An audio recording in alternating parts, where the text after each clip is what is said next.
오늘 우리에게 주신 하나님의 말씀은 누가복음 21장 25절부터 28절까지 말씀입니다. 우리 함께 하나님을 경외하는 마음으로 한 목소리로 같이 봉독해 올리겠습니다. 1월 성신에는 징조가 있겠고 땅에서는 민족들이 바다와 파도의 성난 소리로 인하여 혼란한 중에 공고하리라. 사람들이 세상에 임할 일을 생각하고 무서워함으로 기절하리니 이는 하늘의 권능들이 흔들리겠습니다. 그때 사람들이 인자가 구름을 타고 능력과 큰 영광으로 오는 것을 보리라. 이런 일이 되기를 시작하거든 일어나 머리를 들라. 너희 속량이 가까웠느니라 하시더라. 아멘. 오늘 본문은 예수님께서 예언하신 예수님의 재림에 대한 말씀입니다. 오늘 본문의 바로 앞부분이죠. 20절부터 24절까지는 예루살렘의 멸망에 대해서 예언이 되어 있고, 오늘 읽은 본문은 세상의 멸망, 그러니까 세상의 끝에 대해서 예언의 말씀이 되어 있습니다. 예수님께서는 마지막 날이 되면 천재지변이 일어날 거라고 오늘 본문에서 말씀하시죠. 1월 성신, 해와 달과 별의 징조가 있고 바다와 바람의 징조가 있을 것이다 라고 말씀하십니다. 26절에 하늘의 권능들이 흔들린다라는 말은 마태복음에도 같은 표현이 있는데요, 그것은 해와 달과 별, 이것이 흔들린다는 같은 의미입니다. 당시에 이 이스라엘 사람들은 물론 로마 제국의 압제 가운데 있기는 했지만 나름대로 평온한 그런 때를 보내고 있었습니다. 그러니까 그 당시에 예수님의 이 멸망에 대한 예언이 그들에게 온전히 잘 들려지지 않을 수 있었습니다. 이 일이 그러니까 불과 40년 뒤에 이 예루살렘이 무너지게 되고 하는 일들을 이 말씀을 들을 때에는 예상한 사람이 아무도 없었을 거라는 거예요. 근데 우리도 마찬가지입니다. 우리가 평안한 때를 살게 되면 우리도 종말이나 재림에 대해서 잘 생각하지 않습니다. 그런데 요즘같이 우리가 전염병, 전쟁, 기후위기, 이런 위기나 어려움을 직면하게 되면 이런 말씀들이 우리에게 좀 더 진지하게 다가와지게 됩니다. 예수님께서 오늘 본문을 통해서 재림은 복음을 외면하는 자들에게, 예수님의 권위를 부정하고 무시한 자들에게는 가공할 만한 두려운 일이지만 믿음대로 행하고 예수님을 기다리고 환난 중에도 인내한 그 성도들에게는 구원의 소망이 될 것이다라고 말씀하십니다. 그래서 말씀의 표현의 정반대예요. 세상 사람들은 26절에 무서워함으로 기절하게 될 거고요, 믿는 신자들은 28절에 일어나 머리를 들게 될 것입니다. 그러니까 예수님을 믿는 사람들은 두려움과 공포 가운데 무서워 기절할 것이 아니라 당당히 일어나 머리를 들고 인자의 재림을 기쁨으로 맞이할 수 있어야 한다라는 말씀입니다. 왜냐하면 그 구원의 날에, 그 구속의 날이 가까워 왔기 때문입니다. 사랑하시는 여러분, 예수님이 재림할 때에 여러분들은 머리를 숨기는 자이겠습니까? 아니면 머리를 드는 자이겠습니까? 예수님이 재림하실 때에 여러분들은 두려워 떠는 자이겠습니까? 아니면 당당히 예수님 앞에 서는 자이겠습니까? 예수님이 재림할 때 여러분들은 공고한 자들, 말 그대로 궁핍한 자들이겠습니까? 아니면 부유한 자들이겠습니까? 천재지변이 일어나서 온 우주가 무너져 내리는 그때에 여러분들은 모든 소유를 잃어버리고 궁핍한 자리로 떨어지는 사람이겠습니까? 아니면 그럼에도 불구하고 부유하고 넉넉한 사람들이겠습니까? 세상이 끝나는 것 같은, 세상 끝날과 같은 그런 흉흉한 소식을 우리가 요즘에 많이 듣고 있습니다. 코로나로 인한 팬데믹이 벌써 3년째를 접어들고 있습니다. 국내 발생한 오미크론 변이가 연일 확진자 그 최대 수를 갱신하고 있어요. 그리고 이 와중에 강원도와 경북 일대는 큰 산불로 인해서 살림이 엿새째 불타고 있습니다. 우리가 계속 기도하고 있지만 러시아의 우크라이나 침공으로 인해서 우리는 전쟁의 그 끔찍한 참상을 매일 목격하고 있습니다. 그러니까 공포와 불안이 최고조에 이른 것이죠. 정말로 세상이 끝나는 거 아닌가라는 생각이 들기도 합니다. 이럴 때 우리는 어떤 태도와 어떤 자세로 삶을 살아야 할까요? 어떤 목사님께서 비유하시기를 이렇게 비유하시더라고요. 초림하신, 그러니까 이 땅에 성육신하신 예수님은 시험을 내주고 가신 분이고, 재림하실 예수님은 답안지를 거들어 오신 분이라고 이렇게 비유하시더라고요. 여러분, 오늘 대선 주자들이 되게 떨리겠죠. 지금 그 개표 방송 좀 있으면 개표하겠죠. 아마 시험을 보고 결과를 기다리는 것 같은 그런 심정일 겁니다. 여러분은 어떻습니까? 예수님 앞에서 여러분의 인생의 답안지는 어떻습니까? 그 답안지를 거들어 오시는 예수님 앞에서 여러분은 괜찮으십니까? 우리가 갑자기 시험을 보더라도 당황하지 않는 사람들이 있어요. 그 사람들은 누구냐면 단순합니다. 평소에 공부하는 사람이에요. 평소에 예습 복습하고, 그리고 평소에 나름대로 공부의 원칙을 세우고 꾸준히 공부한 사람들, 그런 사람들은 시험을 두려워하는 것이 아니라 오히려 시험을 기다립니다. 신앙생활도 마찬가지예요. 평소에 원칙을 지키는 것이 중요합니다. 당연히 해야 할 일을 하고 당연히 하지 말아야 할 일을 하지 말아야 합니다. 이게 단순한 것 같죠? 그런데 이게 쉬워 보이지만 그렇게 쉽지가 않습니다. 하나님께서 우리에게 제시한 원칙들이 만만한 것이 아니라서 그래요. 원칙들이 어떤 것입니까? 예수님이 우리에게 내주고 가신 숙제가 어떤 것들이에요? 이런 겁니다. 원수를 사랑하는 것, 빛과 소금이 되는 것, 착한 행실을 내보이는 것, 선을 베푸는 것, 용서하는 것, 용납하는 것, 관용하는 것, 이런 것들이 다 하나님이 우리에게 내주신 숙제고 하나님의 원칙입니다. 여러분, 이런 것들이 어디에 적혀 있는지 아세요? 네, 성경에 적혀 있죠. 성경 중에도 산상수훈에 적혀 있습니다. 산상수훈이 어떻게 시작합니까? 심령이 가난한 자는 복이 있나니 천국이 그들의 것입니다. 산상수훈이 얘기하는 원칙들은 아주 단순합니다. 가난한 자가 복이 있습니다. 애통한 자가 복이 있습니다. 온유한 자가 복이 있습니다. 화평케 하는 자가 복이 있습니다. 심지어 핍박받는 자가 복이 있습니다. 그렇게 말씀하고 있어요. 하나님은 세상의 원칙을 통째로 뒤집어 버리신 것이죠. 예수님의 말씀이 그렇습니다. 예수님이 말씀하신 그 하나님의 원칙은 세상과 정반대로 사는 거예요. 그래서 만만치가 않습니다. 여러분은 세상과 반대로 사셨습니까? 그런 원칙들을 나름대로 지키셨습니까?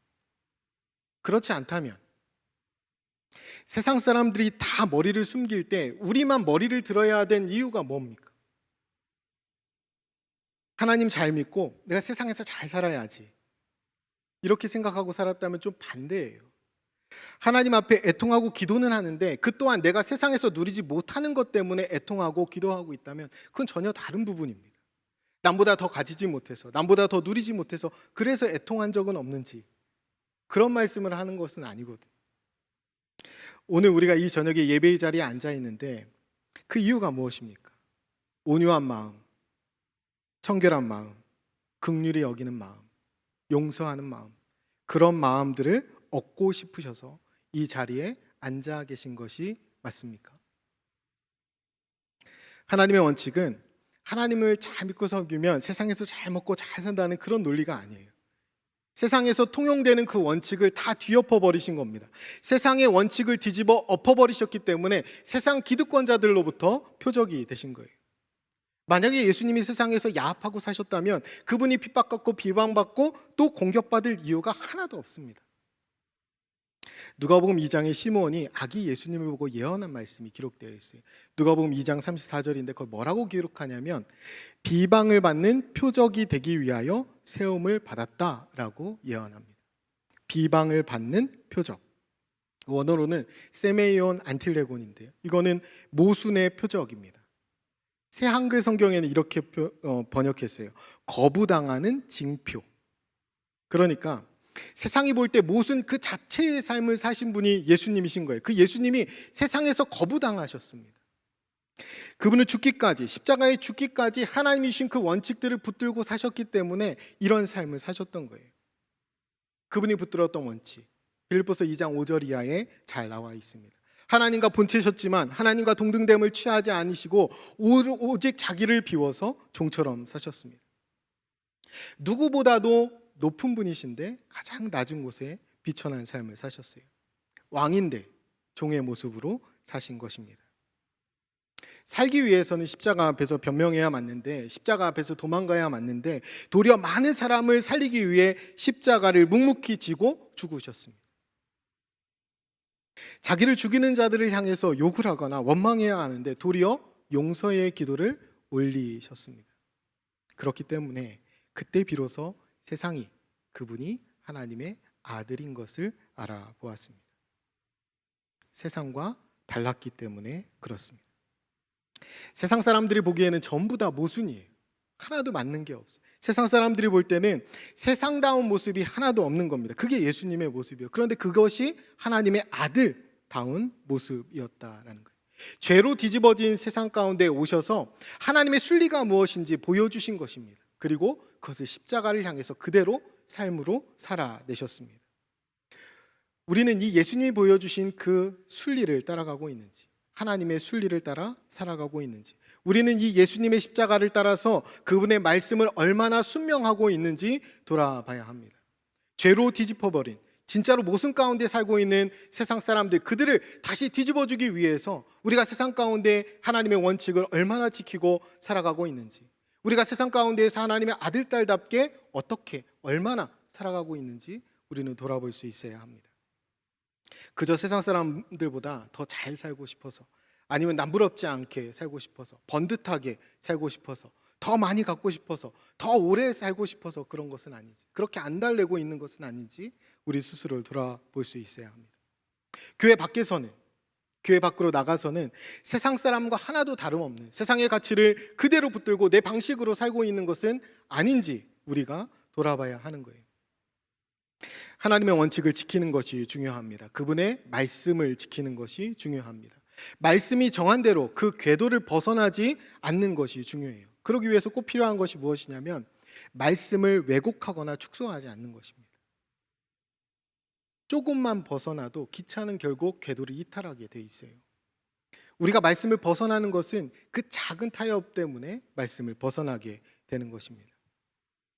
말씀의 원칙을 가장 철저히 지키려고 노력했던 사람들, 원칙을 세우고 부단히 노력했던 사람들이 누구냐면 바리새인들이었어요. 그런데 그들을 향해서 예수님이 도무지 모른다 하셨어요. 그들을 향해서 불법을 행하는 자들에게서 떠나라 하셨습니다. 왜 그들이 불법을 행하는 자로 전락해 버린 겁니까? 자기를 위해서 말씀을 왜곡했기 때문이에요. 세운 원칙이, 하나님이 주신 원칙이 조금 흔들렸기 때문입니다. 그래서 궤도를 벗어나게 된 거예요. 지난 2월 21일에 담임 목사님께서 교단 총회장으로서 대선 관련 성명서를 발표하셨습니다. 그래서 저희가 교회 내에서 우리 주요 지도자분들도 카톡을 통해서도 공유해 드렸고 또 기사화가 되기도 했습니다. 그 내용들을 다 아실 텐데요. 대통령 선거와 사중복음의 가치관입니다. 그때 말씀하신 것이 원칙이죠. 그 원칙이 무엇입니까? 사중복음, 중생, 성결, 신유, 재림. 중생의 가르침에 벗어난 것을 우리는 배격해야 합니다. 성결의 가르침, 사랑의 가르침에 상충되는 것들을 우리는 따를 수 없습니다. 신유의 가르침을 믿기 때문에 누군가의 아픔과 상처를 싸매는 일을 우리는 해야 합니다. 그 편을 들어야 합니다.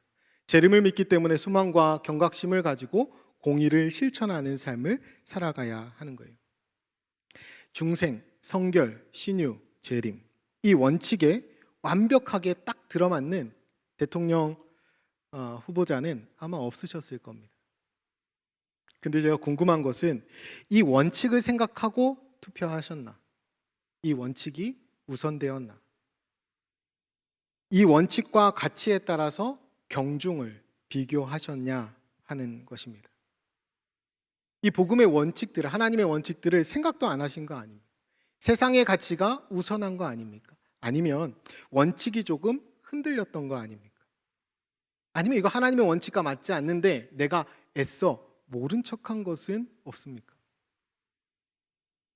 사랑하는 여러분, 원칙이 깨지면 결국에는 망하게 됩니다. 궤도를 이탈해서 결국에는 다 부서지고 마는 거예요.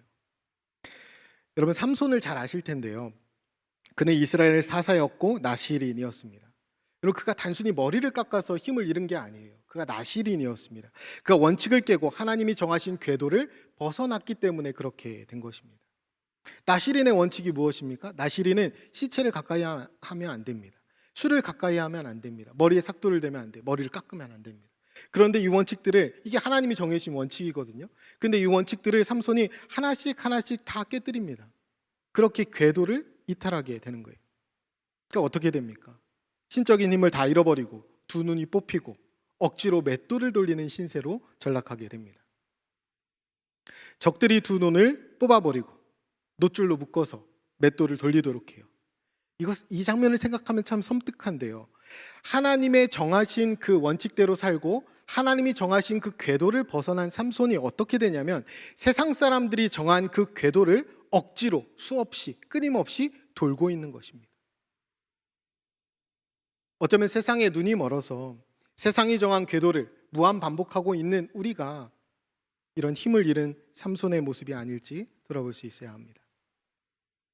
모순된 세상을 일깨우라고, 그 모순된 세상을 고치라고 불러주셨건만 도리어 우리가 그 모순된 세상이 너무 좋아서 그것을 아무렇지도 않게 어울려서 하나님의 원칙을 하나씩 하나씩 깨뜨리다가 결국 힘을 잃은 삼손처럼 된 것은 아닌지.